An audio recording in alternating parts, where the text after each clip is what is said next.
আসসালামু আলাইকুম। আজকে আমরা তথ্য ও যোগাযোগ প্রযুক্তির সংখ্যা পদ্ধতি অধ্যায় তৃতীয় সংখ্যা পদ্ধতির রূপান্তর অধ্যায়টা শিখব। তো প্রথমে আমরা জানি যে সংখ্যা পদ্ধতিকে মূলত 4 ভাগে ভাগ করা যায়। মূলত 2 ভাগে ভাগ করা যায়, একটা পজিশনাল আর একটা নন পজিশনাল। পজিশনাল হলো যে সংখ্যা পদ্ধতির বেইস আছে, আর নন পজিশনাল যেটার বেইস নেই। তো পজিশনালকেই আবার 4 ভাগে ভাগ করা যায়, 4 প্রকার। সেটা হলো দশমিক। তো দশমিক সংখ্যা পদ্ধতির সাধারণত 10টা সংখ্যা থাকে, 10টা অঙ্ক থাকে। 0, 1, 2, 3, 4, 5, 6, 7, 8, 9। তো যেহেতু এটার সংখ্যা 10টা, 0 থেকে 9 পর্যন্ত, এর বেইজও 10। মানে সংখ্যা যে কয়টা হবে, বেইজও ততটাই হবে। ঠিক তেমনি দ্বিতীয় নম্বরে আছে বাইনারি, যার সংখ্যা হলো 2টা, 0 এবং 1, এবং বেইজ 2, যেহেতু সংখ্যা 2টা। অক্টাল, যার সংখ্যা হলো 8টা, 0 থেকে শুরু করে 7 পর্যন্ত, যার বেইস 8। এরপরে হেক্সাডেসিমাল চতুর্থ নম্বরে আসে। এটার সংখ্যা হলো মোটমাট 16টা, মানে 10টা সংখ্যা আর 6টা অ্যালফাবেট আছে।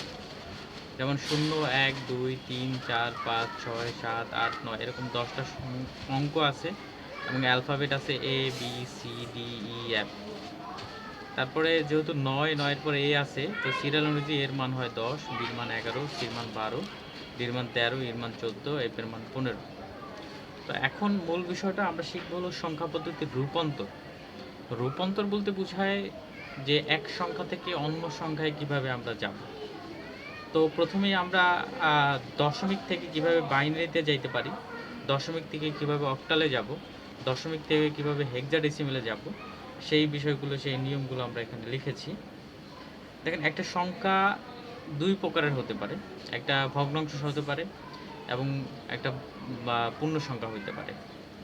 যেমন আমি যদি এরকম লিখি যে 66.125, তাহলে এখানে এই 66টা হলো পূর্ণ সংখ্যা, আর এই 125 এটাকে বলা হবে ভগ্নাংশ।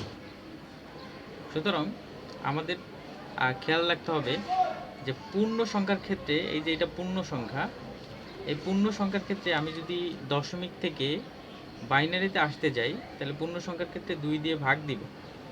2 দিয়ে কী করব? ওই দশমিক সংখ্যাটাকে ভাগ দিব। আবার যদি আমি ভগ্নাংশের ক্ষেত্রে দশমিক থেকে বাইনারিতে যেতে চাই, তাহলে 2 দিয়ে গুণ দিতে হবে। 2 দিয়ে কী দিতে হবে? 2 দিয়ে গুণ দিতে হবে। ঠিক তেমনি আমি যদি দশমিক থেকে অক্টালে আসতে চাই, পূর্ণ সংখ্যার ক্ষেত্রে 8 দিয়ে ভাগ, আর ভগ্নাংশের ক্ষেত্রে 8 দিয়ে গুণ। ঠিক তেমনি হেক্সাডেসিমেলে যদি যেতে চাই, দশমিক থেকে হেক্সাডেসিমেল, তাহলে 16 দিয়ে ভাগ দিতে হবে, এবং 16 দিয়ে গুণ দিতে হবে। ভগ্নাংশের ক্ষেত্রে 16 দিয়ে গুণ, পূর্ণ সংখ্যার ক্ষেত্রে 16 দিয়ে ভাগ। এখন এগুলো আমরা অনেক সময় ভুলে যাই যে আসলে কোন দশমিক থেকে অন্যান্য সংখ্যা পদ্ধতিতে যাব, বা সংখ্যা পদ্ধতি থেকে দশমিকে অন্যান্য সংখ্যা পদ্ধতি থেকে দশমিকে যাব, এটা ভুলে যাই। এগুলো মনে রাখার অনেক শর্টকাট টেকনিক আছে, যেগুলো আমি আপনাদেরকে পরবর্তী ভিডিওতে শেখাবো। তো আজকে আমরা প্রথমেই দেখব যে কিভাবে আপনার দশমিক থেকে বাইনারিতে যাওয়া যায়। দশমিক থেকে বাইনারি আমরা একটু লিখে নিই। দশমিক থেকে বাইনারি, এটাতে কিভাবে যাব আমরা? ধরেন 66 একটা সংখ্যা, এটা দেওয়া আছে দশমিকে। কিসে আছে? দশমিকে। এটা যে দশমিকে দেওয়া আছে, এটা কিভাবে বুঝবো আমি? এই বেসটা দেখে বুঝবো। দেখেন, বেসটা সাধারণত কোনো সংখ্যার নিচে থাকে। বিল্ডিংয়ের নিচে যেমন বেস থাকে, ঠিক তেমনি কোনো সংখ্যার নিচে যদি কোনো সংখ্যা থাকে, তাহলে ওটাকে আমরা বেস ধরে নিব। তো এটা যেহেতু 10 আছে, আমরা জানি যে 10 বেস কার? দশমিক সংখ্যার। সুতরাং আমরা এটা ধরে নিব যে এটা দশমিক সংখ্যা। তো আমাদের এটা থেকে যাইতে হবে, কিসে যাইতে হবে? একটা প্রশ্নবোধক চিহ্ন দেই, বাইনারিতে যাব। আচ্ছা, এই 2 দেখেই আমরা বুঝতে পারলাম যে এটা আমাদের যেতে হবে বাইনারিতে। আচ্ছা, তো এটা যাব কিভাবে সেটা আমি একটু দেখাচ্ছি। আমি এর আগেই বলেছিলাম যে যখন আমরা দশমিক থেকে বাইনারিতে যাব, পূর্ণ সংখ্যার ক্ষেত্রে 2 দিয়ে ভাগ দিব, ভগ্নাংশের ক্ষেত্রে 2 দিয়ে গুণ দিব। তো যেহেতু 66 একটা পূর্ণ সংখ্যা, সেক্ষেত্রে আমরা এখন 2 দিয়ে ভাগ করব এটাকে। 66 ভাগ 2। দেখেন ৬৬-র মধ্যে ২ ৩৩ বার যায়, ৩৩ × ৬৬ এবং হাতে কিছু থাকে না। মনে রাখবেন এই পাশে ভাগফল বসাবেন এবং এই পাশে ভাগশেষটা বসাবেন। ভাগশেষ যদি কিছু না থাকে হাতে তাহলে 0 যদি মিলে যায়, আর যদি না মিলে তাহলে 1ই আসে বাইনারির ক্ষেত্রে। এবার দেখেন ৩৩-কে আবার ২ দিয়ে ভাগ দিব। তো ৩৩-এর মধ্যে ২ কতবার যায়? ১৬ বার। কিন্তু দেখেন ১৬ × ২ = ৩২, কিন্তু এখানে আছে ৩৩, তো আমার হাতে ১ থেকে যায় না, সে ১ এখানে বসাই দিব। এরপর ২ ৮ × ১৬ 0 ২ ৮-এর মধ্যে ২ কতবার যায়? ৪ বার যায় এবং মিলে যায় ভাগশেষ 0 ২ ২ ৪-এর মধ্যে ২ যায় কতবার? ২ বার যায়। ২ × ৪ 0 ২-এর মধ্যে ২ কতবার যায়? ১ বার যায় ০ ২-এর মধ্যে দেখেন ১-এর মধ্যে ২ কি যায়? যায় না। একটা ছোট নলের মধ্যে আপনি বড় একটা নল ঢুকাইতে পারবেন? বা একটা ছোট পাইপের মধ্যে বড় একটা পাইপ ঢোকানো সম্ভব না। তো ১-এর মধ্যে ২ যায় না মানে হলো 0, না গেলেই কি 0। আর এইখানে এই ১টাকে আপনি কি করবেন? এই পাশে নিয়ে আসবেন, সোজা হিসাব। তো এখন কি করব আমরা? নিচ থেকে উপরে উঠাবো বিষয়টাকে। নিচ থেকে উপরে আমি কিন্তু অ্যারো চিহ্ন দিয়ে দিলাম। তাহলে বিষয়টা দাঁড়াইলো এরকম, 1-এর পরে দেখেন 4টা 0 আছে, 1 0 0 0 0 1 0 1 0। এই আমরা কিন্তু ৬৬-র বাইনারি মানটা পেয়ে গেলাম। ৬৬-র মান কি পাইলাম? বাইনারি মানটা পেয়ে গেলাম। এখন যদি এমনটা থাকতো দেখেন ৬৬.১২৫, তা আমি আগেই বলেছিলাম যে এই মাঝখানের এই চিহ্নটা হলো দশমিক, যেটাকে ইংরেজিতে আমরা এখন বলবো রেডিক্স পয়েন্ট। এমসিকিউতে আসে অনেক সময়। তো এখন এই ৬৬ এটা কিন্তু পূর্ণ সংখ্যা। এটা কি পূর্ণ সংখ্যা, যেটাকে আমরা ২ দিয়ে ভাগ করে করে মাত্র করলাম। আর এই যে 0.১25 এটাকে বলা হয় ভগ্নাংশ। সেক্ষেত্রে এই ভগ্নাংশটাকে আমরা ২ দিয়ে গুণ দিব। আমি যদি একটু করে দেখাই, দেখেন 0.১25, তো এরকম একটা টান দিবেন, আপনি টান দিবেন। যেহেতু এখানে 3টা সংখ্যা, আমরা ২ দিয়ে গুণ দিব। ভগ্নাংশের ক্ষেত্রে কি 2 দিয়ে গুণ দিব। তা আমরা জানি 0.১25। আমি এখানে একটা শর্টকাট টেকনিক অ্যাপ্লাই করতে পারি আপনাদেরকে। আপনারা এই দশমিকটা যখন গুণ করবেন তখন মনে মনে চিন্তা করার দরকার নেই। চিন্তা করবেন যে 125। আচ্ছা 125টা 2 দিয়ে গুণ দিলে কত আসে? 250। 250। যেহেতু এখানে কয়টা সংখ্যা? 1টা 2টা 3টা, 3টা সংখ্যা। সুতরাং এই যে সীমানাটা পাকিস্তান এবং ইন্ডিয়ার যে বর্ডারটা, এর পাশে আপনাকে কয়টা রাখতে হবে? 3টা সংখ্যা রাখতে হবে। আর এই পাশে যদি কিছু না আসে তাহলে এখানে 0 দিয়ে দিব। আবারও 2 দিয়ে গুণ দিব। দেখেন 2 দিয়ে যখন আবার গুণ দিলাম তখন কত হইল? 250 × 2। এখানে কিন্তু দশমিক থাকবে, কিন্তু গুণ দেওয়ার সময় চিন্তা করা যাবে না। 250 × 2 তাহলে আসে হলো 500। আবার দশমিক দিয়ে দেন। এই পাশে যেহেতু কিছু আসে নাই, ইয়া করে দেন। আচ্ছা 500-রে 2 দিয়ে গুণ দিলে কিন্তু এবার দেখেন এখানে 3টা শূন্য এসে যায়, যে কাঙ্ক্ষিত জিনিস, মানে 1000। 500-রে 2 দিয়ে গুণ দিলে কত হয়? 1000। তো এবার কিন্তু এই পাশে একটা সংখ্যা চলে আসছে। আমরা 3টা রাখবো এই দাগের এই পাশে, আর অতিরিক্ত যদি কোনো সংখ্যা না আসে তাহলে এখানে 0 বসাবো, আর যদি সংখ্যা আসে ওইটাই বসাবো। এখন কথা হলো, এটা কি এরকম করতেই থাকবো? না। 3-4 বার করার পরে যদি দেখি যে না এখানে 3টা 0 না আসছে, তাহলে বা 0 না আসছে সব কয়টা, তাহলে আমরা আর করব না। 3 কি 4 বার এরকম হাইয়েস্ট। ঠিক আছে? তো এই হলো বিষয়। তাহলে দেখেন আমরা এই যে ভগ্নাংশেরটাও করলাম এবং পূর্ণ সংখ্যাটাও করলাম। এটা কি আমরা দশমিক থেকে বাইনারিতে কিভাবে যাব সেটার নিয়মটা শিখাইলাম। এরপরে আমরা শিখব যে দশমিক থেকে কিভাবে আমরা অক্টালে যাব। দশমিক থেকে অক্টাল।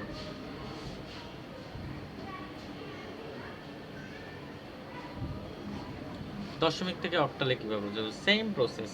আপনি ধরেন এই 66 দিলাম আমি, এবং 0.125 এই সংখ্যাটা আসলো দশমিকে। এটাকে আমাকে কোথায় নিতে হবে? আমি প্রশ্নবোধক চিহ্ন দিয়ে বুঝাইলাম, অক্টালে নিতে হবে। কীভাবে বুঝলাম? এখানে 8 দেওয়া আছে বেস। তো সেম প্রসেস, আমাদের প্রথমে কি করতে হবে? এই 66টাকে এবার 8 দিয়ে ভাগ দিতে হবে। ওই সময় দিয়েছিলাম 2 দিয়ে, কারণ বাইনারিতে নিতে বলছে। এবার আমরা 8 দিয়ে ভাগ দিব। তো 66কে যদি আমরা 8 দিয়ে ভাগ দিই, তাহলে আমরা জানি 8 8 64। 66-র মধ্যে 8 যায় 8 বার, 8 8 64। আর এখানে যেহেতু 66 আছে, 64 এবং 66-র মধ্যে ব্যবধান কত? 2 এর। তো আমরা ভাগশেষ বাই 2। এরপরে এটাকে আবার 8 দিয়ে ভাগ দিব। দেখেন 8 এর মধ্যে 8 একবার যায়, 8 এর মধ্যে 8 একবার যায় এবং ভাগশেষ থাকে 0। 1 এর মধ্যে 8 কি যায়? ওই যে বলছিলাম ছোট একটা পাইপের মধ্যে কি বড় পাইপ ঢুকানো যাবে? যায় না। 1 এর মধ্যে 8 যায় না, সুতরাং যায় না মানে 0। এবং এইখানে যেটা আছে এটারে এখানে নিয়ে আসবে। তো এবার একটু দেখেন তো, আপনি নিচ থেকে উপরে যাবেন। তো 102 102 এটা হলো আপনার দশমিক থেকে অক্টালে নিলাম এই যে পূর্ণ সংখ্যার মানটা। এবার ভগ্নাংশটা দেখে সেম প্রসেস, দশমিক 125। এবার আমরা এটাকে কত 8 দিয়ে গুণ দেব। 8 দিয়ে যদি এটাকে গুণ দিই, দেখেন একবারে গুণ দিলে পরে 125। আমি বলছি যে যখন আপনি গুণ করবেন, অনেক সময় ক্যালকুলেটর থাকলে তো ভালোই, যদি ক্যালকুলেটর স্যার করতে যান, আমি এটাকে মনে করি যে এই দশমিক এখানে থাকবে, কিন্তু আপনি মনে মনে চিন্তা করবেন নাই। তো 125-কে 8 দিয়ে গুণ দিলে দেখেন যে 1000 চলে আসে। তো যেহেতু এখানে 3টা সংখ্যা আছে, এই বর্ডারের এই পাশে 3টা সংখ্যা রাখতে হবে, আর অতিরিক্ত কোনো সংখ্যা এখানে না আসলে 0 বসাবো। আর এখানে যেহেতু 1 আসছে, 1 বসাই দেবো। তো প্রথমবারেই যেহেতু এখানে 0 0 চলে আসছে, অঙ্কটা এখানেই শেষ। মানে এটা প্রথমবারে বা দ্বিতীয়বারে বা তৃতীয়বারে আসলেই হয়েছে। এরপরে যদি না আসে তাহলে আর এটা করার দরকার নেই। তো এবার শিখলাম আমরা দশমিক থেকে কিভাবে অক্টালে যাব।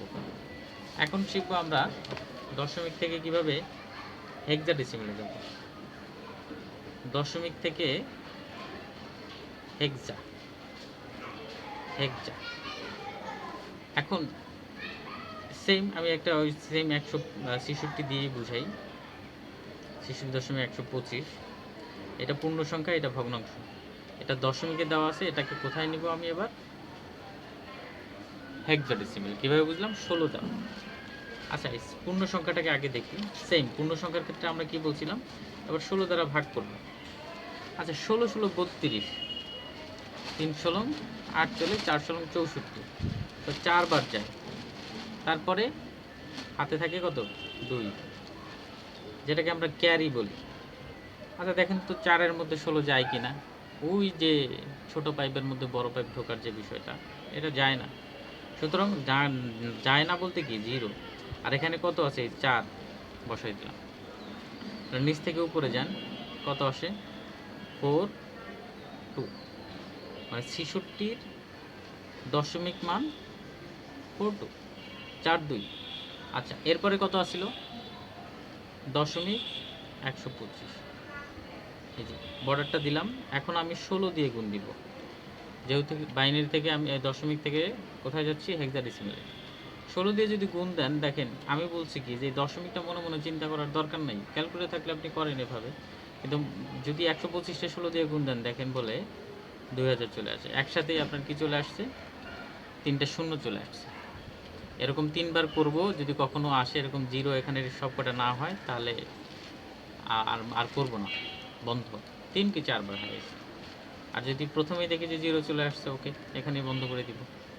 ঠিক আছে, তাহলে আমাদের 66.125 এটা ছিল দশমিকে। এটার বাইনারি হেক্সাডেসিমাল মান দাঁড়াইলো 66-র জন্য এই যে 4 2 দশমিক, আর 125-এর জন্য 125 যেটা ভগ্নাংশ ছিল, এটার জন্য আমরা এই যে গুণ দিয়ে পাইলাম 2। আশা করি আপনাদের ভিডিওটা ভালো লাগছে। এভাবে যদি আমার পাশে থাকেন, তাহলে আপনাদের আইসিটি বিষয়ে যত ধরনের সমস্যা আছে আমি সমাধান করে দেওয়ার চেষ্টা করব। আশা করি আপনারা সবসময় আমার পাশে থাকবেন এবং আমাকে ভিডিও বানাতে উৎসাহ দিবেন। তো সবাইকে ধন্যবাদ। আগামী ক্লাসে এর পরবর্তী পার্টগুলো নিয়ে হাজির হব ইনশাআল্লাহ। আসসালামু আলাইকুম।